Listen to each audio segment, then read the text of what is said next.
الحمد لله نحمده ونستعينه ونستهديه ونستغفره ونعوذ بالله من شرور أنفسنا ومن سيئات أعمالنا من يهده الله فلا مضل له ومن يضلل فلا هادي له أشهد أن لا إله إلا الله وأشهد أن محمدا عبده ورسوله لا نبي بعده اللهم صل على محمد وعلى آل محمد كما صليت على إبراهيم وعلى آل إبراهيم وبارك على محمد وعلى آل محمد وباركت على إبراهيم وعلى آل إبراهيم في العالمين إنك حميد مجيد فإن أصدق الحديث كتاب الله عز وجل وخير الهدي هدي محمد صلى الله عليه وسلم وشر الأمور محدثاتها فإن كل محدثة بدعة وكل بدعة ضلالة وكل ضلالة في النار.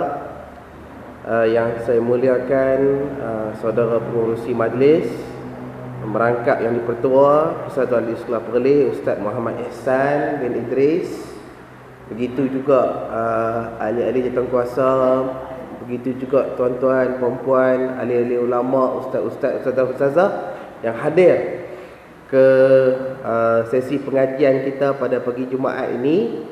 Ni dah berapa kali Jumaat dah tuan-tuan yang tak boleh makan waktu canai? Tiga lebih kurang lah. Dia boleh makan waktu canai tapi malam, ataupun boleh makan tetapi dengan keadaan uzur syar'i, kan? Jadi kita boleh makanlah. Jadi macam mana dalam bulan Ramadan ini misalnya ada keluar satu video, dia tak berapa panjang video tu, dia video fatwa daripada Syiah. Dia kata kalau tak mau puasa dalam bulan Ramadan, maka dia kata dia pilah musafir, pilah jalan sekian-sekian kilo, sekian-sekian puluh kilo, sekian-sekian puluh batu, makan minum di situ, lepas tu balik pula ke tempat asal. Berapa hari yang tak mau puasa, pilah keluar, tak usah puasa, kata Syiah lah. Jadi maknanya jangan kita ikut dan jangan kita turut pendapat-pendapat seperti itu. Orang kata sebab itu semua pendapat-pendapat yang disebutkan, itulah setiap bid'ah adalah sesat, dan setiap yang sesat itu masuk ke neraka dalam hal-hal akidah seperti itu misalnya. Jadi tuan-tuan dan puan-puan, tak apalah.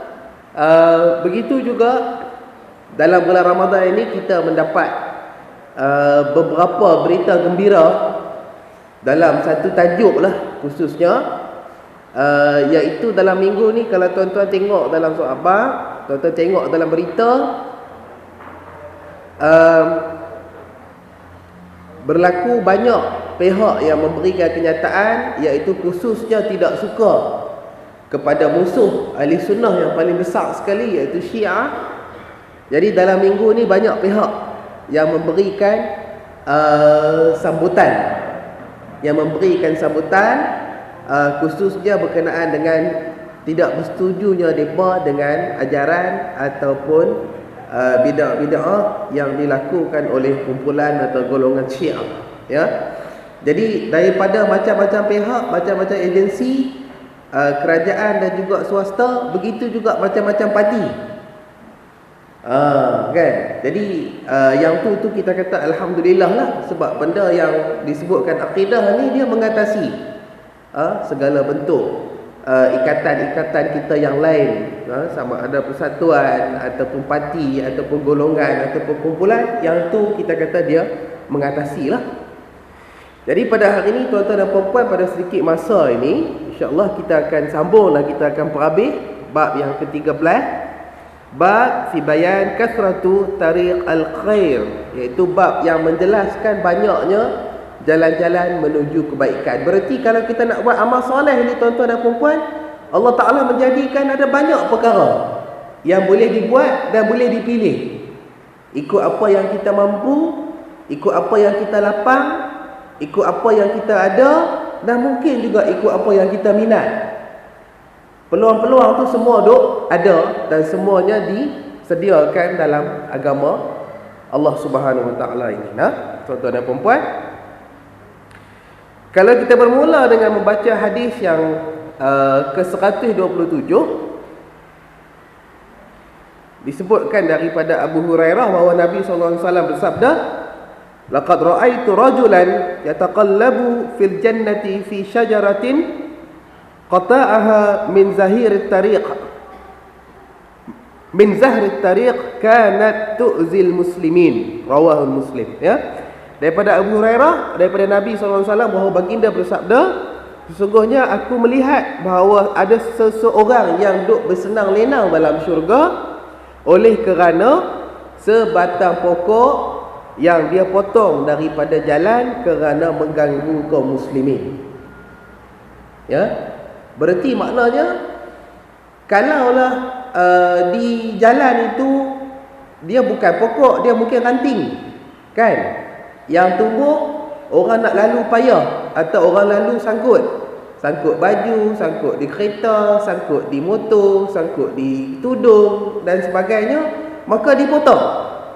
Ya, maka kata Abu Hurairah daripada Nabi SAW bahawa Nabi nampak kawan tu daripada dunia ni, Nabi nampak siap-siap dah, kata dia tu duduk bersenang lenang di syurga. Nah, tuan-tuan dan puan-puan, dalam riwayat lain disebutkan ada seorang lelaki yang berjalan melintasi satu dahan pokok yang berada di jalan, dan dia berkata, demi Allah, akan aku alihkan dahan ini sehingga tidak mengganggu kaum muslimin.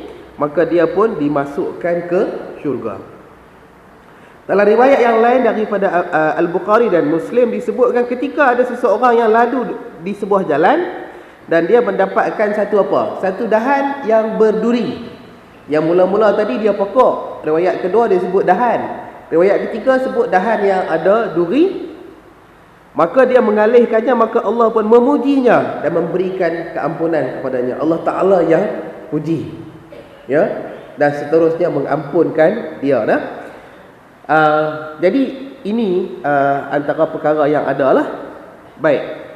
Kemudian contoh ini satu hadis yang biasanya kita kata untungnya kepada kaum bapak lah sikit, ya.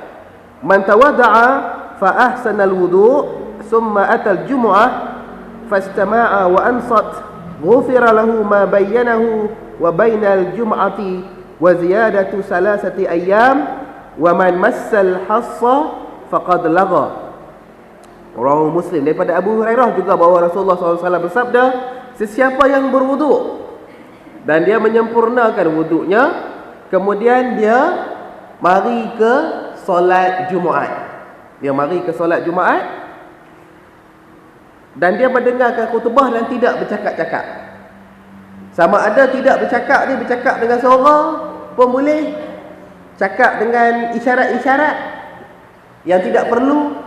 Atau zaman lah ni orang tak guna suara, orang pakai jari saja, type dalam SMS. Lah ni anak-anak muda terutamanya setengah-setengah pun banyak juga, dia tak bercakap apa, tapi ketika solat Jumaat dia banyak main SMS tu. Dia banyak main nak tengok tu, nak tengok ni. Kalau kita nak tengok Ustaz, kita nak bagi diam, tak apalah. Hak ni kita kata macam-macam perkara, kan? Hantar mesej kat orang ni balas pula, lepas tu pukul itu pula, balas pula dan sebagainya. Maka ini antara perkara-perkara yang boleh menjadikan Jumaat itu sia-sia saja, tuan-tuan dan puan-puan. Maka akan diampunkan dosa-dosanya yang terjadi antara hari itu dengan hari Jumaat berikutnya, dan ditambah 3 hari lagi. Dan sesiapa yang memegang batu dan memain-mainkannya, maka sia-sialah Jumaatnya. Berarti pada satu masa dulu, ketika zaman awal Islam, masjid-masjid yang ada ni, dia lantainya tanah, lantainya banyak orang kata batu lada, banyak batu lada tu. Jadi maknanya dalam masjid tu, antara zaman-zaman Nabi tu yang banyak orang duk buat, dia banyak main batu lada lah. Duk main kot tu, duk main kot ni. Zaman lah ni pun kadang-kadang orang orang bila orang pasang kapet tu tebal-tebal, kalau tuan-tuan duk buat huruf kan, dia boleh tulis nama, hak ni Abu, hak ni dia tulis Ihsan, tapi yang tulis tu Muhammad Ridwan, kan, pun ada, kan. Hak ni dia tulis dengan jari dia pakai kapet tu, dia tulis Abu. Padahal yang tulis itu Wahab contohnya. Jadi itu pun perbuatan bermain-main dalam solat Jumaat. Jadi keterangan hadis ni menyebutkan bahawa antara lain perintah untuk memperbaiki dan menyempurnakan wuduk seperti mana yang dijelaskan oleh Rasulullah SAW. Yang keduanya memelihara, membela solat Jumaat ini adalah kewajipan bagi setiap Muslim. Dan solat Jumaat tidak sah kecuali dikerjakan dengan berjamaah. Biasalah kita duk tahu tuan-tuan dan perempuan kan. Dan kepada Muslim ni berarti kepada lelaki lah, Dan solat Jumaat menghapuskan dosa-dosa yang terjadi selama 10 hari. Oleh sebab kebaikan itu mendapatkan balasan 10 kali ganda. Syaratnya mesti diam dan mesti mendengarkan khutbah secara saksama dan tidak bercakap-cakap, dan tidak bermain-main. Jadi ini antara perkara-perkara yang ada. Dan orang kata kita pun tahu bahawa ketika khatib mula kita berkhutbah, maka tanggungjawab ataupun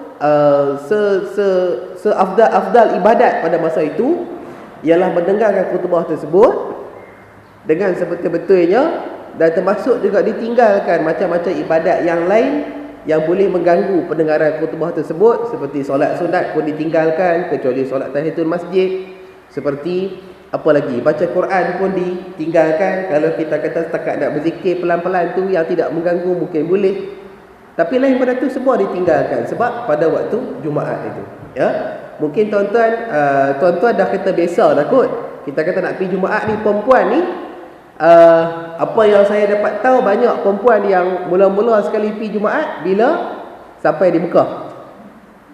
Pada masa itulah sebab kita kata orang kata khatib dia Arab kot kan. Jadi itu yang kita kata jadi penting. Tapi tak apalah macam mana pun.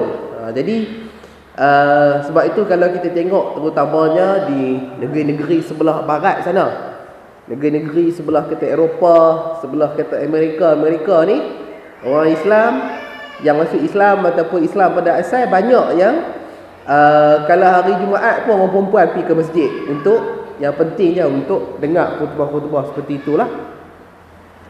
Baik, hadis yang lain, hadis 130. Hadis juga daripada Abu Hurairah. Saya duk baca 3 hadis ni, 3 hadis daripada Abu Hurairah. Dan tuan-tuan bayangkan, itulah antara satu daripada manusia, satu daripada sahabat Nabi SAW yang amat dibenci oleh Syiah sebab dialah yang banyak meriwayatkan hadis. Saya duk baca tekatlah ni semua orang kata pegang ni Abu Hurairah, buka ni Abu Hurairah, buka ni Abu Hurairah, Dan orang-orang Syiah ni, termasuk Syiah yang ada di Perlis, disebut di sini pun tak apa, pencen dah. Dulu pada masa muda-muda lagi dia bercakap dalam satu syarahan, dia hentamlah Abu Hurairah. Disebutnya, kata Abu Hurairah ini adalah seorang Yahudi dari Khaybar yang hanya masuk Islam lebih kurang 3 tahun sebelum Nabi wafat, dan tak tahu mana-mana satu, Jadi ini antara kerja-kerja Syiah lah tuan-tuan dan puan-puan. Disebutkan as-salawatul khams wal jum'atu ila al-jum'ah wa ramadanu ila ramadan mukaffiratun lima bainahunna izajtunibatil kabair, bahawa solat 5 waktu, antara solat dengan solat, dan satu solat Jumaat kepada solat Jumaat berikutnya. Demikianlah kita dalam bulan Ramadan, antara bulan Ramadan ini ke bulan Ramadan berikutnya, menjadi penghapus dosa-dosa yang terjadi di antara waktu itu selama dijauhi dosa-dosa besar. Kadang-kadang orang kata maksudnya kalau duduk saja pun ataupun tak banyak buat ibadat-ibadat sunat kan misalnya, tapi kita tak buat dosa-dosa besar. Kita buat yang wajib, kita tak berapa buat yang sunat kan misalnya, tetapi dosa-dosa besar itu ditinggalkan, dosa-dosa kecil sikit sebanyak tu ada, maka kata Nabi SAW, kalau kita boleh istiqamah dengan kata amalan-amalan wajib tersebut, maka dengan duduk saja itu pun boleh menghapuskan dosa-dosa. Antara solat dengan solat, solat Jumaat dengan solat Jumaat, gitu juga antara bulan Ramadan ini dengan bulan Ramadan yang akan datang. Jadi ini antara lain lah. Kemudian antara kandungan hadis, dia adalah penjelasan tentang keutamaan hari Jumaat dan bulan Ramadan. dan melaksanakan ibadah pada hari Jumaat dan bulan Ramadan dengan baik dan dengan benar, akan menjadi sebab diberikan ampunan oleh Allah dengan kurnia dan rahmatnya daripada dosa-dosa kecil yang terjadi pada waktu tersebut. Ya. Kemudian disebutkan dalam hadis ini, disebutkan al-kabair. Al-kabair berarti dosa-dosa besar. Berarti dalam hadis ini, inilah menjadi dalil bagaimana antara amalan-amalan yang dikatakan jahat dalam kata agama itu, jahat menurut kita kata ajaran agama, berarti ada yang besar dan ada yang kecil. Ya. Semua bentuk dosa Allah Ta'ala tidak suka, tapi ada yang jauh lebih parah, lebih, orang kata bahasa Allah kata serius, lebih besar lagi, disebut sebagai al-kabair atau dosa-dosa besar.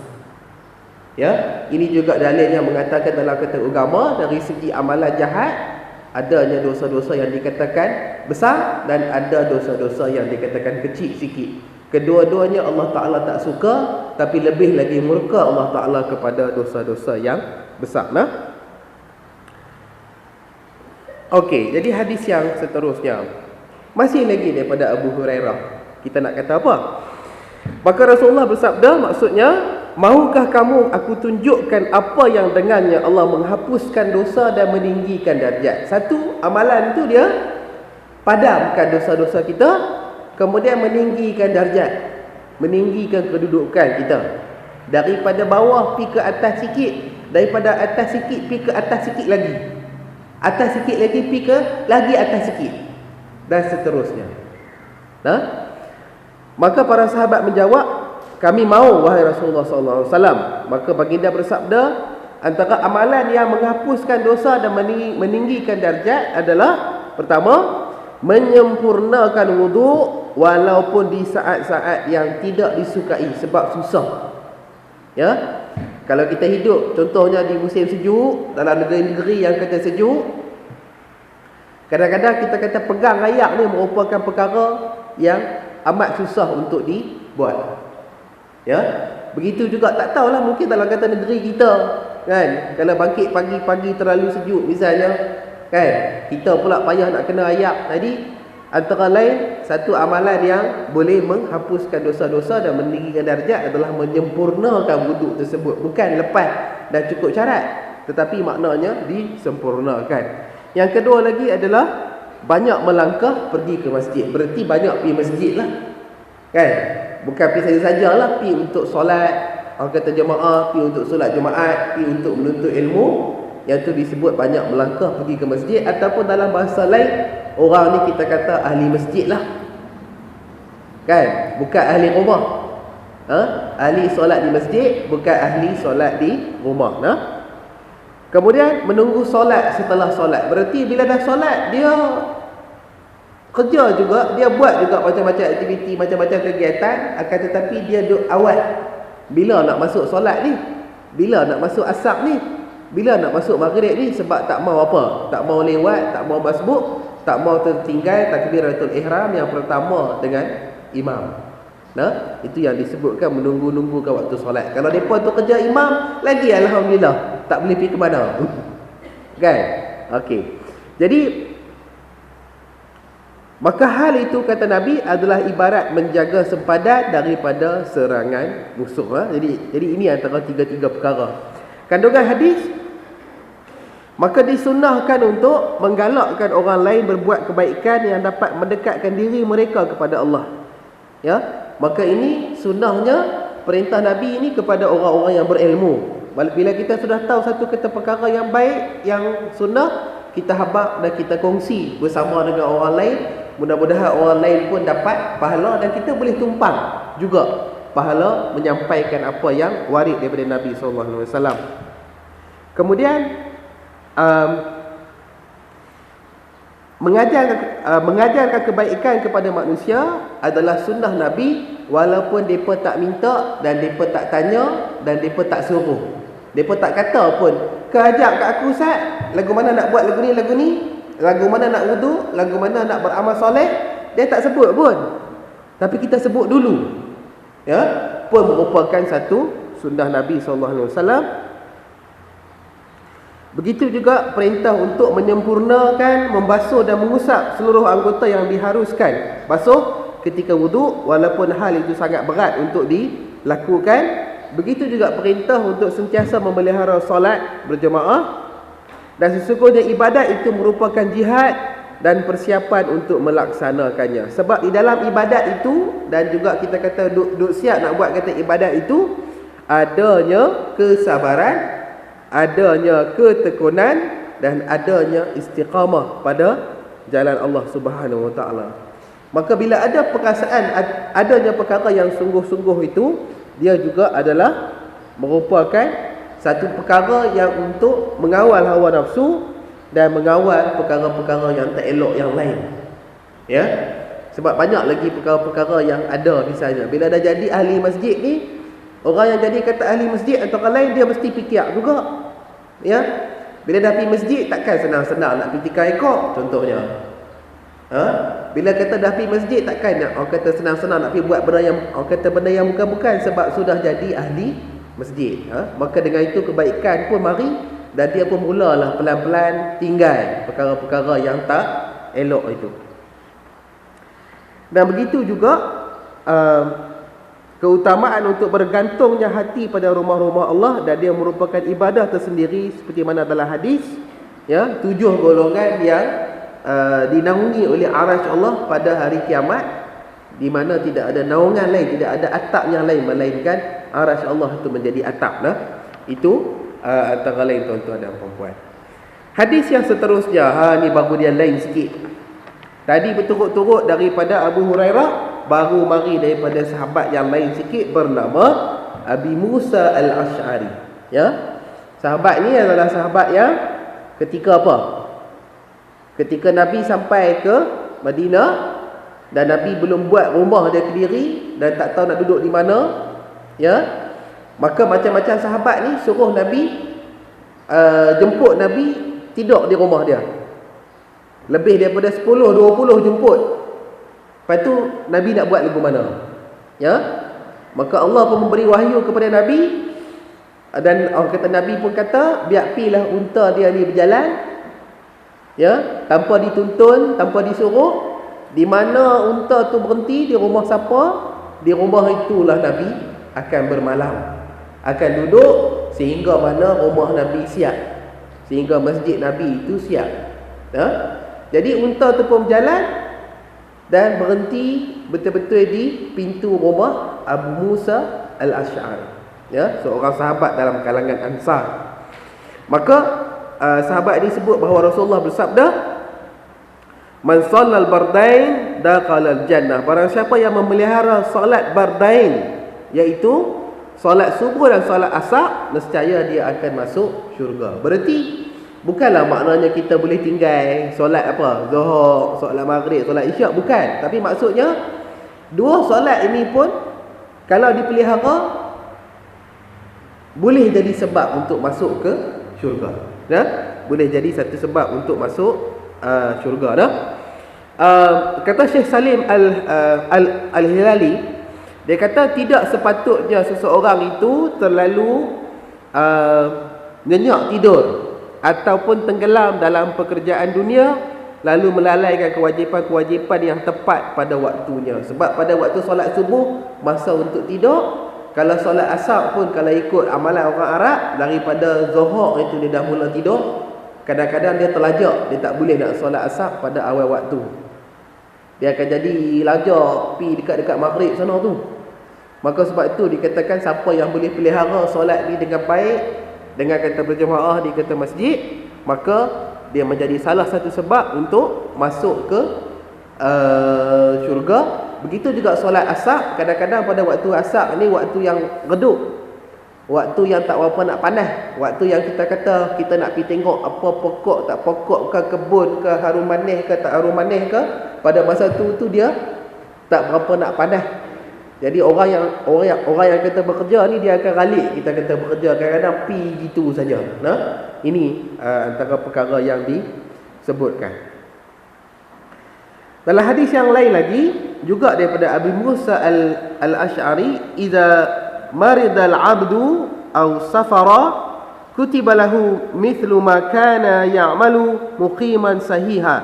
Ya, daripada riwayat Al-Bukhari, bahawa daripada Abu Musa disebutkan bahawa Rasulullah bersabda, jika seorang hamba Allah tu jatuh sakit ataupun musafir, maka dicatatkan baginya amalan perbuatan seperti yang biasa dikerjakannya pada saat dia tidak musafir dan pada masa dia itu sihat. Ya? Bila kita musafir, tak kira lah guna kenderaan ayak ke, kenderaan darat ke, guna kenderaan udara ke, apa benda ke, macam-macam perkara kita tak mampu nak buat. Solat-solat sunatnya, baca Qurannya, mungkin puasanya, mungkin apanya, seperti mana yang kita duduk ada di rumah. Maka ikut hadis ini, disebut oleh kata hadis ni, bahawa kata Rasulullah sebut, kata sekiranya amalan-amalan tu kita biasa duk buat dah dalam keadaan biasa, jika kita musafir, Allah Ta'ala menuliskan pahalanya seperti mana kita duk ada di rumah juga, seperti mana kita duk buat juga, kan? Tapi kalau kita fikir balik, kalau kita di rumah pun amalan-amalan tu, solat sunat pun tidak, baca Quran pun tidak, berzikir pun tidak, apa pun tidak, dah memang tak ada apa dah. Jadi kalau kita musafir pun tak ditulis apa-apa lah, kan? Sama juga jika sakit, jika tak sihat, jika badan tidak sedap, tak mampu lagi buat perkara-perkara tu sehingga kita sembuh, maka disebutkan, dituliskan seperti mana yang sama juga, yang kata ada ketika sihat. Ini antara luasnya rahmat Allah Subhanahu Wa Taala. Maka kandungan hadis ini adalah dalil bahawa kelembutan Allah Ta'ala kepada hamba-hambanya dan luasnya rahmat Allah terhadap segala hamba-hambanya. Dan seterusnya, sesiapa yang tidak mampu untuk mengerjakan amal soleh yang sudah biasa dikerjakan dengan alasan yang dibenarkan oleh syariat, baik kerana musafir atau kerana sakit, namun disertai dengan niat yang kuat untuk mengerjakannya pada saat yang mampu, maka ditetapkan baginya amal kebaikan tersebut sebagaimana baginya pada saat dia tidak musafir dan dalam keadaan dia sihat. Jadi ini kita kata kelebihan dia lah. Maka kelebihan bagi orang-orang yang musafir dan kelebihan bagi orang-orang yang tak berapa sihat, dengan syarat pada masa sihat atau pada masa mereka tidak musafir itu dah ada macam-macam amalan dah, baru dia jadi, baru dia memberikan kita kata manfaat yang tersendirilah. Daripada seorang sahabat yang lain, an Jabir bin Abdullah qala qala Rasulullah sallallahu alaihi wasallam kullu ma'rufin sadaqah, ya, daripada Jabir bahawa dia kata bercerita Rasulullah SAW bersabda, setiap kebaikan itu adalah sedekah. Ya, hadis riwayat Al-Bukhari dan Muslim. Riwayat Muslim ini bersumber daripada Huzaifah. Ya, jadi disebutkan bahawa segala bentuk kebaikan yang kita lakukan dia adalah sebenarnya satu bentuk sedekah. Ya, satu bentuk pemberian. Ya, di mana kita berikan balik kepada Allah, sama ada manfaatnya untuk kata manusia, untuk mencari keredaan Allah Subhanahu Wa Taala. Maka disebutkan bahawa setiap kebaikan itu adalah kata sedekah, dan sedekah ni menjadi asas kepada dijalankan kebaikan-kebaikan yang lain. Jadi kita pun tahu kata orang yang tak banyak bersedekah tu antara lain hatinya akan jadi keras. Dia akan jadi macam apa? Macam pegang tak mau lepas.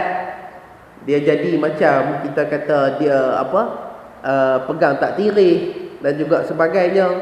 Maka untuk melakukan amalan-amalan kebaikan lain pun kita kata dia akan jadi lemah, dia akan jadi susah. Ya. Tapi bila kita lembutkan hati, bila kita dekatkan diri kepada Allah dengan kata ibadat sedekah ni setakat mana yang kita mampu, maka Allah Taala membuka, ya, macam-macam lagi semangat untuk mengerjakan amalan-amalan ibadat yang lain. Ya. Jadi begitulah tuan-tuan dan puan-puan. Hadis yang seterusnya, hadis 135, disebutkan ma min muslimin yaghrisu gharsan illa kana ma ukila minhu lahu sadaqah wa ma suriqa minhu lahu sadaqah wa ma yarza wa ma yarza'uhu ahadun illa kana lahu sadaqah. Rawahu Muslim. Daripada Jabir, dia kata bercerita bahawa Rasulullah SAW bersabda, tidaklah seorang Muslim itu menanam tanaman. Ini hadis untuk pak tani. Ini hadis untuk petani-petani, penternak-penternak, nelayan-nelayan dan juga orang-orang yang sama waktu dengannya. Begitu juga orang nak buat kerja-kerja yang lain. Kata Nabi, tidaklah seorang Muslim itu menanam mana-mana pokok, mana-mana tanaman, melainkan apa yang dimakan darinya menjadi sedekah, ya, daripada orang yang menanam tersebut. Ya, kalau kita tanam, kita makan sendiri atau bagi anak isteri atau bagi kaum keluarga yang lain, maka dia menjadi sedekah. Dan termasuk juga apa yang dicuri daripadanya pun menjadi sedekah baginya. Bukanlah hadis ini menggalakkan orang kita mencuri, tetapi dia merupakan satu pengubat hati kepada orang yang apa yang dia dah tanam tu kena curi. Kan?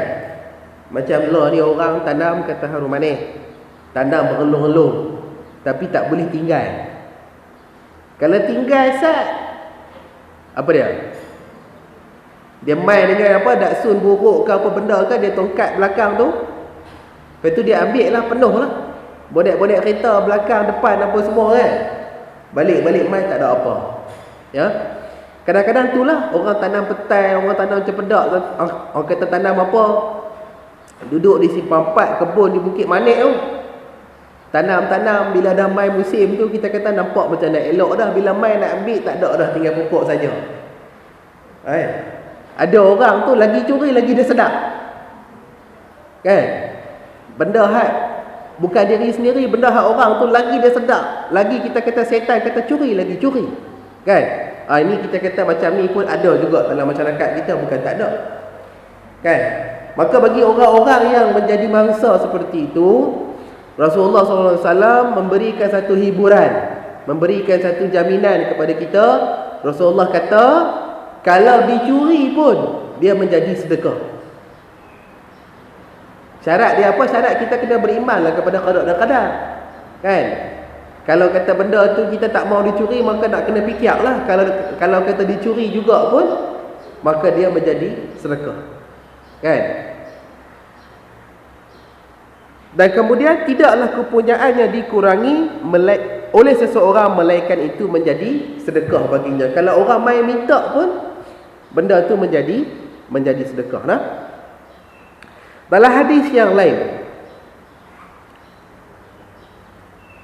fala yaghrisul muslimu gharsan fayakula minhu insanun wala dabatun wala tayrun illa kana lahu sadaqatun ila yaumil qiyamah. Ya, disebutkan juga daripada Muslim, tidaklah seseorang Muslim itu bertanam atau menanam tanaman lalu tanaman itu dimakan oleh manusia.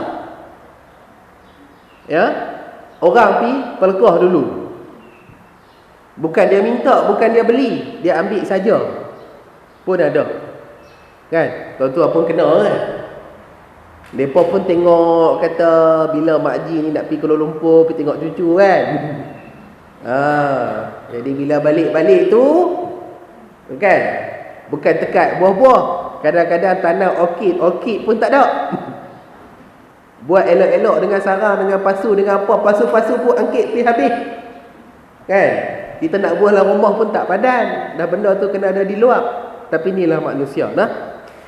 Maka jika ada orang menanam tanaman lalu dimakan oleh kata manusia, atau oleh binatang, atau oleh burung, maka tanaman itu menjadi sedekah baginya sampai ke hari kiamat. Lagi mana pokok tu duk ada, lagi mana pokok tu duk kata berbuah, atau tanaman itu mendatangkan manfaat. Kadang-kadang kita tak makan buah, kita makan daun kan. Macam orang tanam daun pandan, letak tepi jalan. Tanam serai, letak tepi jalan. Jadi yang orang duk lalu lalang tu dia berkenan. Nak ambil buah betik, nak ambil buah nona, nak ambil buah kita mengkudu. Kalau rumah saya ni jadi satu perkara yang pelik. Orang tua saya tanam kata pokok kata mengkudu. Ada orang nak minta. Kita kata tak apalah, ambil lah. Tengok-tengok dia main dengan kereta, dia kait perhabis semua. Pasal apa ni? Rupa-rupanya kawan tu memang menjaga benda tu. Dia ambil hak kita, dia minta tu, dia bawa pergi jual. Kita ingat nak makan sendiri. Lepas tu kita kata, lepas ni jangan main dah nak. Kalau main ni kita kata dia ada jual beli. Kan? Bukanlah saya mau, saya kata, kita kata kalau ada untung sikit-sikit sebanyak boleh masuk tabung Islam. Kan? Tapi kita kata kita ingat kok dia suruh nak makan buat ubat dekat dirinya, dekat kata keluarga dia kan. Hak ni kita kata 3, 4, 5 karung tu apa? Penuh. Bonet-bonet kereta penuh. Dia kait habis, panggil lagi bini, panggil lagi anak main. Rupa-rupanya ada manusia begitu kan. Jadi kita kata tak apalah benda-benda tu kan. Jadi bukan apa sebab kalau mereka tu susah ke lagu mana ke lain juga cerita, tengok-tengok kereta lagi hebat daripada kita pun ada. Kan? Tapi itulah tuan-tuan dan puan-puan. Hadis yang lain, la yaghrisul muslimu gharsan illa yazra'u zar'an fayakula minhu insanun wala dabatun wala syai'un illa kanat lahu sadaqah. Ya? Tidaklah seorang muslim itu menanam pohon-pohon dan tidak juga menanam tumbuh-tumbuhan, kemudian hasil tanam-tanaman itu dimakan orang, dimakan oleh binatang atau sesuatu yang lain, melainkan ia menjadi sedekah baginya. Termasuk juga bagi segala kera, segala tupai, segala makhluk-makhluk apa benda tu, yang tu juga menjadi sedekah kita kepada mereka. Silap-silap kita kata dengan itulah kot, antara perkara menjadi bekal kita di sana nanti. Pada masa kita susah nanti tengok-tengok, oh, bila dicari-cari balik, mungkin itulah kot pahala yang kita kata beruk tu makanlah, yang menjadi sebab untuk kita masuk ke syurga. Mana nak tahu kan? Jadi kita kata apa yang sudah menjadi rezeki dia tu, rezeki dia lah kan. Jadi kita kata saya ni kalau makhluk-makhluk yang kaki 2, yang kata kaki 4, yang kata apa nama kaki 3 pun tak apalah. Tapi dia tu tak ada bin, tak ada binti, bagi saya tak apalah apa pun, sebab dia pun tak tahu kan. Tapi kalau kaki 2 dia ada bin, dia ada binti, dia ada anak lelaki, dia ada kan, dia ada pula IC dia, maka kita susah sikit. Tiba-tiba dekat-dekat cerita pula pergi ambil menjaga, berat sikit lah kan. Jadi yang itulah tuan-tuan dan perempuan.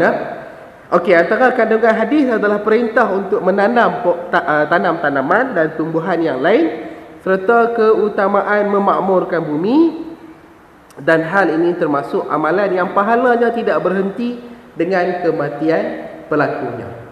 Ya, inilah antara sedekah jariah, sedekah yang kita kata berterusan walaupun kita sudah meninggal dunia. Ya.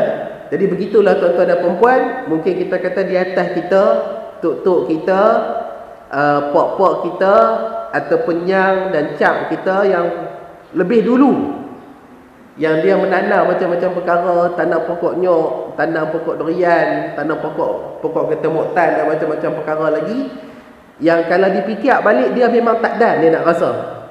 Tapi antara lain itu untuk anak cucu dan untuk orang-orang yang lain sebagai sedekah jariah bagi dia. Ya. Jadi begitulah juga tuan-tuan dan puan-puan, bagaimana kita merancang dan bagaimana kita meletakkan amalan-amalan ibadat kita. Ya. Jadi begitulah pada peringkat awal itu, kalau tuan-tuan tengok macam mana bangunan didiri, dia ada bilik air, tapi bilik air ada di luar. Berarti kalau hujan, kalau ribut, kalau panas, kena pergi di luar lah. Kemudian untuk warga mas, untuk orang yang uzur, untuk orang yang sakit, orang yang bertongkat, orang yang pakai kereta sorong, yang pakai kerusi roda, kena pergi lah sampai ke belakang. Dia tak ada di dalam tu.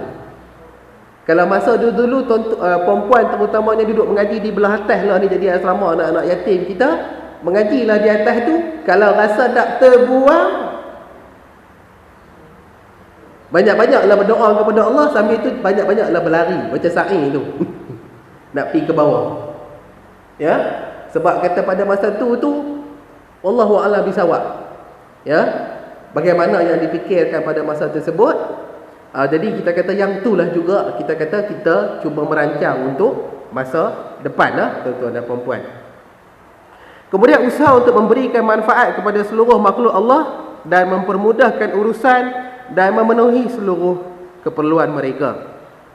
Dan seorang Muslim itu akan mendapatkan pahala daripada hartanya yang dicuri, yang dirassah ataupun rasab, dirampas ataupun dirosakkan, dengan syarat dia tetap bersabar dan menyerahkan segala sesuatu kepada Allah Subhanahu Wa Taala. Syaratnya nak kena redha.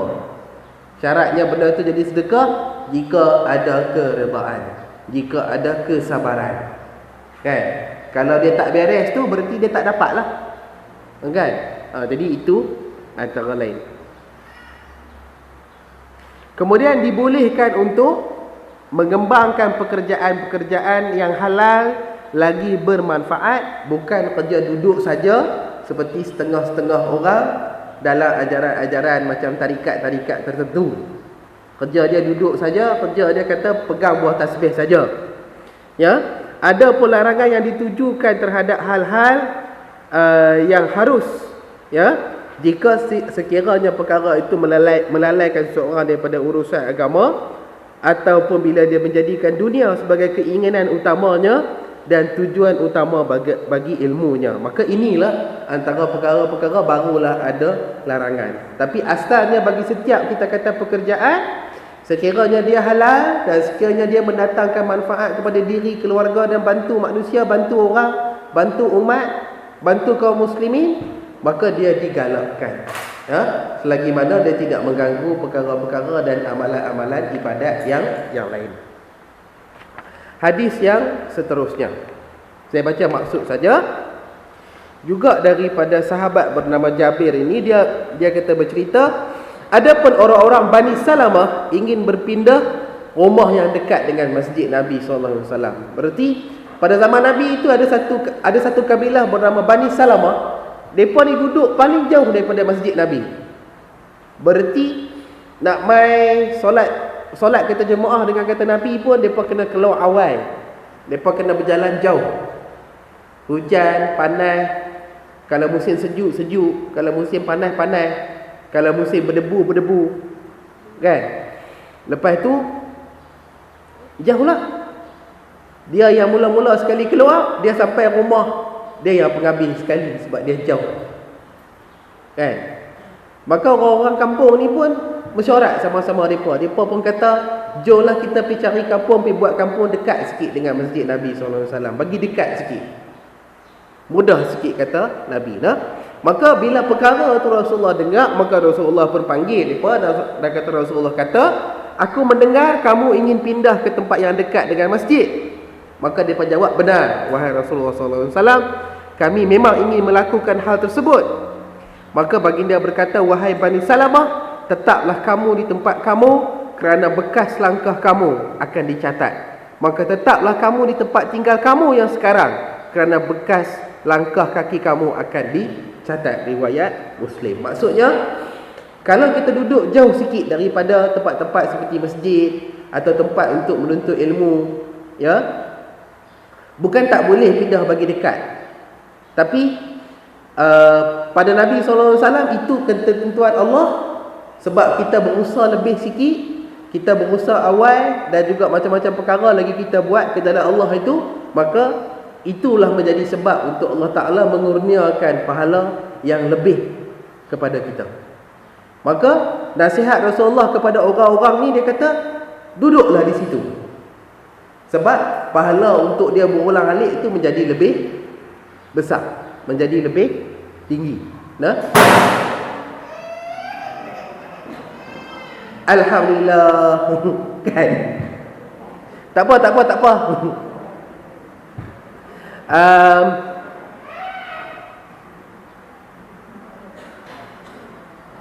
Baik, antara keterangan hadis, pahala itu sesuai dengan tenaga dan usaha yang telah dilakukan oleh seseorang. Kemudian perintah untuk sentiasa mengerjakan solat berjemaah di masjid meskipun tempat tinggalnya jauh dari masjid. Nah, Tak apalah tuan-tuan dan perempuan, tuan-tuan yang kita telena ni ada orang gerak, kan? Tak apalah kita kata sekali sekala dah. Jangan kita kata hari-hari. Kalau hari-hari susah kita yang ada sakit jantung ni, kan? Tak apa. Kemudian larangan untuk menyusahkan kaum muslimin. Seandainya Bani Salamah itu pindah ke dekat masjid, kemudian diikuti oleh orang lain, nescaya mereka akan menyusahkan kaum muslimin mengerjakan ibadat di Masjid Nabawi. Maksudnya apa?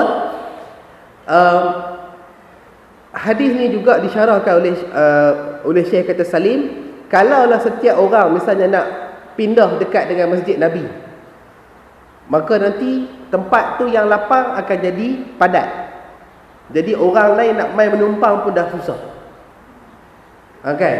Jadi sebab tu orang kata bagi kita Ahlussunnah wal Jamaah ni, kadang-kadang bila kita beribadat, kita juga di samping kita mencari keredaan Allah, bila kita selesaikan yang wajib, kita juga memperhatikan apa jadi kepada orang lain. Kita juga tengok solat Jumaat tu wajib, tapi kita mai lambat. Bila kita mai lambat, tempat letak kereta sudah penuh. Bila tempat letak kereta sudah penuh, kita pun letak ikut-ikut dan. Bila kita letak ikut-ikut dan, lepas solat, lepas selesai yang wajib, maka berzikir berwirid tu sambil berjalan lah, kan? Nak buat macam mana? Sebab kita nak kena keluar awal, kita nak alih kereta kita tu. Sekejap lagi orang tak boleh keluar. Kereta orang mai awal tak boleh keluar. Kok dia balik, dia kena balik awal ke, dia ada urusan ke, dia sakit perut ke, tak ada orang menjaga ibu bapa uzur dia di rumah ke, dan juga sebagainya. Maka kita Ahlussunnah wal Jamaah, kita kena fikir sampai ke tahap tu. Ya. Bukan macam setengah-setengah orang dah lah mai sayuk, letak pula kereta tak bagi orang keluar. Lepas solat Jumaat duduk pula berzikir lama-lama, lepas tu bersembang pula. 5-6 biji kereta tak boleh keluar pasal dia, kan? Lepas tu bila orang marah, dia kata takkan zikir kena marah. Memang kena marah. Kan? Sebab tak ikut sunnahnya, tak ikut pedoman Nabi SAW. Jadi ini antara perkara-perkara yang lain. Begitu juga kalau kita pergi ke ibadat haji, tuan-tuan dan perempuan, ya. Sebab perkara-perkara amalan-amalan perbuatan seperti apa? Mengucup Hajarul Aswad itu dia adalah sunat, kan? Berarti kalau kita sudah kucup sekali, kita beralah dan kita bagi peluang kepada orang lain kucup, maka kita akan diberi pahala sebab kita melapangkan ruang untuk saudara-saudara kita muslimin yang lain. Kalau masuk ke dalam tu sampai tolak-menolak, tumbuk-menumbuk, tepih-menepih, lagilah kita kata pahala tu menjadi lain. Begitu juga kalau pergi ke Madinah untuk solat di Raudah, kalau kita boleh solat sekali, jadilah, kan? Tapi orang-orang bid'ah ini, orang-orang yang kita tak ikut sunnah ni, dia pegang pula kepada hadis-hadis yang palsu, hadis-hadis lemah. Antara lain yang disebutkan katanya, kononnya siapa yang solat di kota Raudah tu 7 kali, dia macam dengan apa? Macam dengan satu umrah. Kalau tuan-tuan perempuan pernah dengar lah, antara hadis-hadis lemah yang ada. Jadi puak-puak ni kita kata memang kerja duk pulun tu lah, sebab nak ambil umrah tu lagi, kan? Jadi kita kata sudahlah hadis lemah ataupun hadis kata palsu, tambah pula kita kata menyusahkan umat Islam yang lain, menyusahkan orang-orang lain, ya, yang ada di sana. Baik, hadis yang lain daripada Abul Munzir Ubay bin Ka'ab, dia kata bercerita, ada seseorang yang sepanjang pengetahuanku tidak pernah ada orang yang rumahnya lebih jauh dari masjid daripada rumahnya, tetapi dia tidak pernah mungkir daripada mengerjakan solat. Berarti dia ni, kata Ubay bin Ka'ab, rumah dia paling jauh sekali. Tak ada orang dah yang rumah dia di Madinah pada masa tu paling jauh dengan masjid Nabi, ya. Tapi dia tak pernah tak mai. Dia tak pernah tak hadir untuk mengerjakan solat kata jemaah di masjid Nabi. Maka dikatakan kepadanya, atau aku katakan kepadanya, belilah seekor keldai yang dapat engkau naiki pada waktu gelap dan pada waktu terik matahari. Dia kata pada waktu gelap duduk berjalan seorang-seorang, ataupun pada waktu matahari sangat terik, sangat kita kata matahari panas duk lik-lik. Jadi Ubay bin Ka'ab kata, belilah motor atau apa? Belilah keldai pada masa tu. Beli binatang, naik kata binatang tu, naiklah keldai tu. Kalau kuda susah kan? Kuda ni nak kena tinggi apa semua, jadi keldai ni benda yang senang untuk naik. Dan dia pun dengar kata, dia tak bantah. Kan? Jadi orang itu menjawab, aku tidak senang jika rumahku berada dekat dengan masjid. Sesungguhnya aku ingin agar langkah perjalananku pergi ke masjid dan juga kepulanganku kepada keluargaku dicatat sebagai amalan kebaikan. Maka Rasulullah dengar tu, Rasulullah pun kita kata bersabda, sesungguhnya Allah telah mencatat semua kebaikan itu bagimu. Ya, hadis riwayat Muslim. Ya, ni antara contoh kegigihan para sahabat. Bukanlah bererti sahabat dia pergi cari hak susah. Ya, tapi bagi mereka ada lagi perkara-perkara yang penting. Kalau keluar duit, keluar apa untuk beli perkara-perkara tertentu, tapi ada lagi pula perkara-perkara yang lebih penting, lebih wajib untuk dikata belanjakan, mereka kata tak kopi dululah. Kan? Jadi ini antara lain. Kandungan hadis ini antara dalil atau bukti gigihnya para sahabat untuk mengerjakan kebaikan dan menambahnya dan mencari pahala. Begitu juga disunnahkan untuk memberi nasihat kepada kaum muslimin untuk sentiasa mengerjakan kebaikan dan juga kita kata kebajikan. Barang siapa yang mendapati saudaranya berada dalam kesusahan, maka hendaklah dia memberi nasihat kepadanya agar segera melepaskan diri daripada kesusahan tersebut. Kalau nampak ada orang macam nak lingkup, nampak ada orang macam nak susah, nampak ada orang macam nak tertomoy, nampak ada orang macam nak kena tipu ke, nak kena tuang ke, nak kena apa ke, maka ini antara dalilnya bahawa disunahkan untuk kita pergi habaq dulu sebelum benda tu jadi. Kan? Dia duduk tang tu kita kata apa? Dia gemuk, berat 100 kilo, kan? Lepas tu kerusi Islah ni daripada tahun 87, 89 dia tak pernah tukar. Jadi dia kaki dia tu dia nak rebeh, nak pi lebar kanan kiri ya. Dia duduk juga nanti dia akan terletak. Kan? Jadi kita habaq, pergi cari kursi lain. Kan? Tak pergi kursi ni runtuh. Siapa nak tolong kau? Kan? Jadi disunahkan habaq dulu sekiranya nak jadi sebarang bahaya. Kadang-kadang kawan-kawan kita balik pada masjid, lampu jalan dah terang, lampu motor tak pasang. Kan? Jadi kita kena habaq dekat dia lah. Kan? Lepas tu jangan pula nak fikir, kita kata sekali dia kata apa pula hon-hon kat dia. Nak buat macam mana? Dah lupa apa? Lupa kata petik sui lampu kan? Jadi susah pula sekali mai apa-apa belah ke benda ke. Dia orang kata kadang-kadang kita kena habaq juga. Ya. Maka antara lain dia juga menjadi satu kelebihan pergi ke masjid dengan berjalan kaki walaupun jauh sedikit untuk mendapatkan pahala yang lebih besar. Jadi begitulah kot tuan-tuan dan puan-puan. Kalau ada di antara tuan-tuan dan puan-puan yang rumahnya dekat dengan masjid, dekat dengan rumah-rumah Allah Subhanahu Wa Taala ni, maka itulah ketentuan Allah untuk tuan-tuan dan puan-puan menjadi ahli masjid, untuk banyak dekat dengan masjid. Kalau orang jauh pun kena dekat juga, tetapi orang yang dekat tu lebih-lebih lagi. Kemudian seseorang itu diberikan pahala di atas kebaikan yang dilakukannya sesuai dengan tujuan dan sesuai dengan niatnya. Baik. Daripada hadis yang lain, hadis ni daripada Adi bin Hatim. Adi bin Hatim ini adalah seorang sahabat Nabi yang dia ini terkenal lah sebagai seorang Arab, tapi dia ni Kristian. Sebelum masuk Islam ni dia ni agama Kristian, bukannya agama sembah berhala. Dia agama Kristian, tapi daripada sebelum masuk Islam lagi kawan ni baik dah. Ya, kerjanya kita kata masak, makan. Kalau dekat kampung dia tu nampak orang musafir lalu, dia akan hantar kadang-kadang dia panggil makan sekali. Kan? Dia bagi tempat tidur, dia bagi apa pada masa tu lah. Kalau kita pada masalah ni kita pun seriau. Takut-takut perompak ke apa kan. Jadi itulah kot beza lah pada kata masa tu. ittaqun nara walau bisyiqqit tamar. Ya. Maksudnya, takutlah kamu terhadap neraka meskipun dengan mensedekahkan setengah biji kurma. Ya.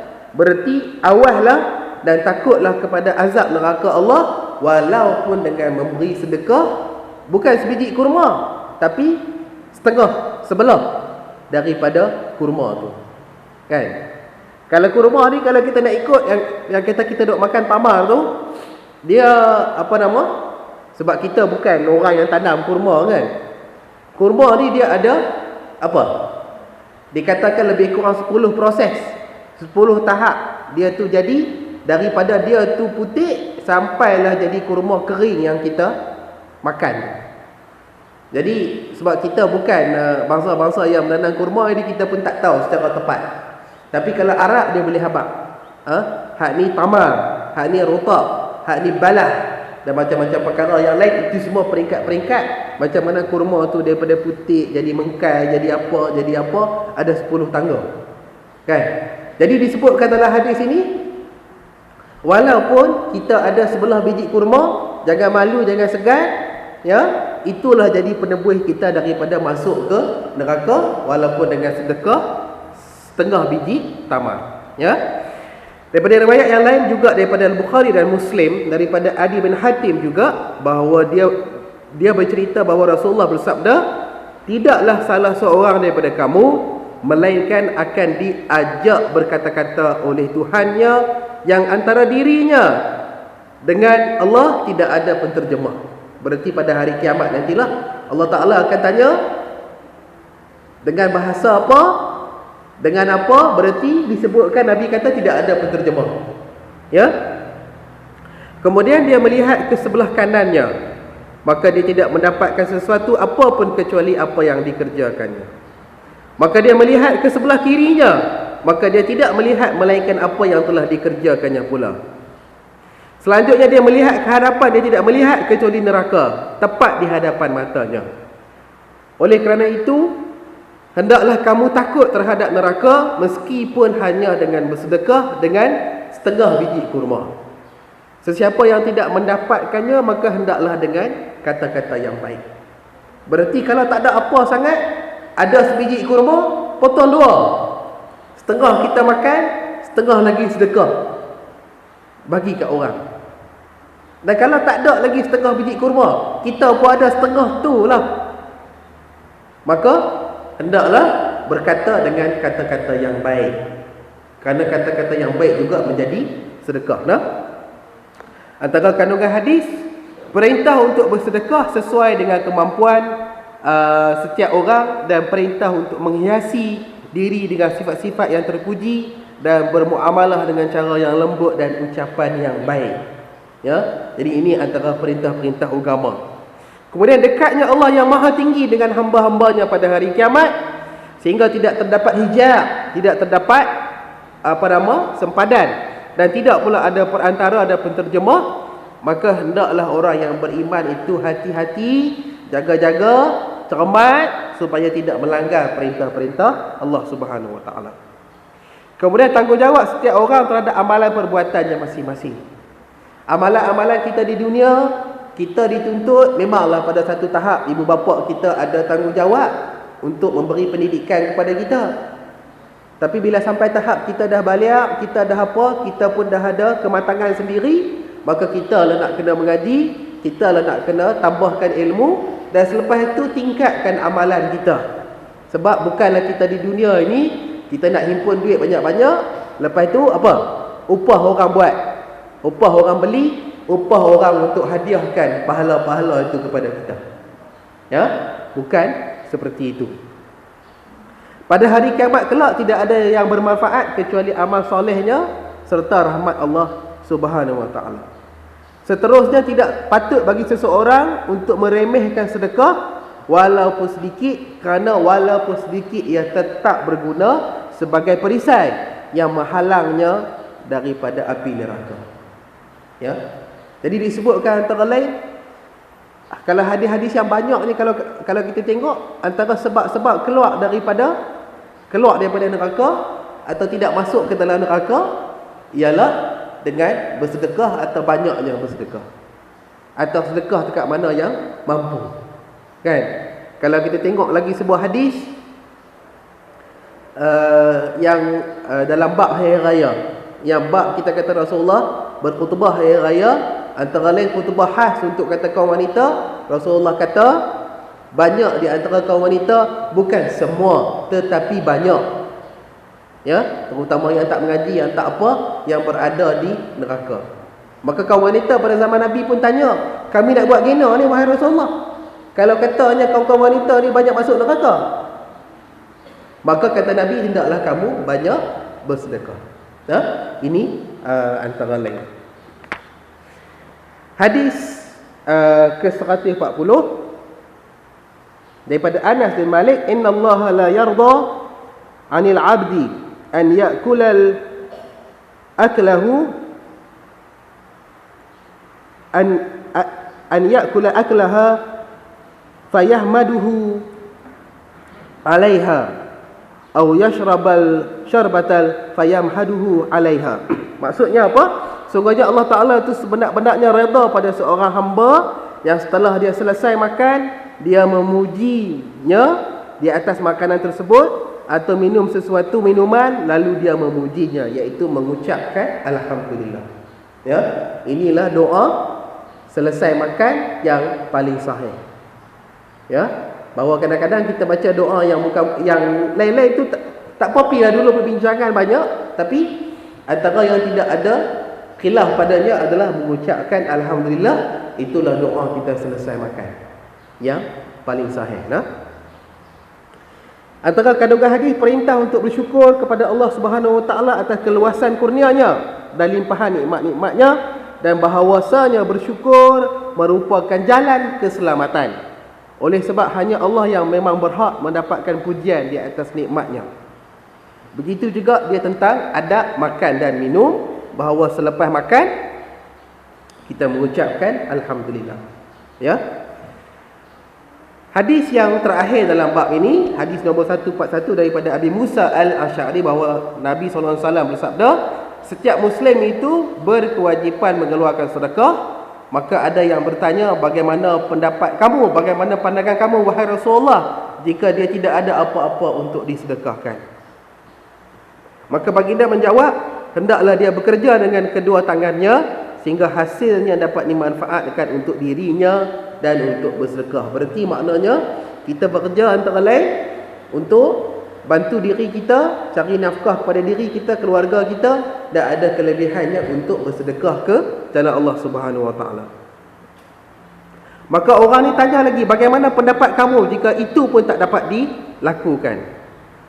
Maka kata Nabi, hendaklah dia membantu orang yang sangat memerlukan bantuan.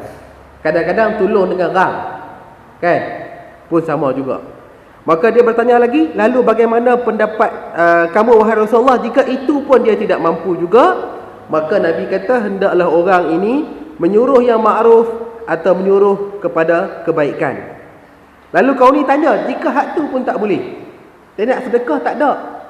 Maka Nabi kata yang mula-mula sekali, hendaklah dia kata kerja dengan kata kedua tangannya, dengan titik peluhnya, hasilnya untuk nafkah dirinya dan lebihnya untuk kata sedekah. Jika tak boleh, tolong orang. Jika tak boleh, dia suruhlah orang berbuat perkara-perkara yang makruf.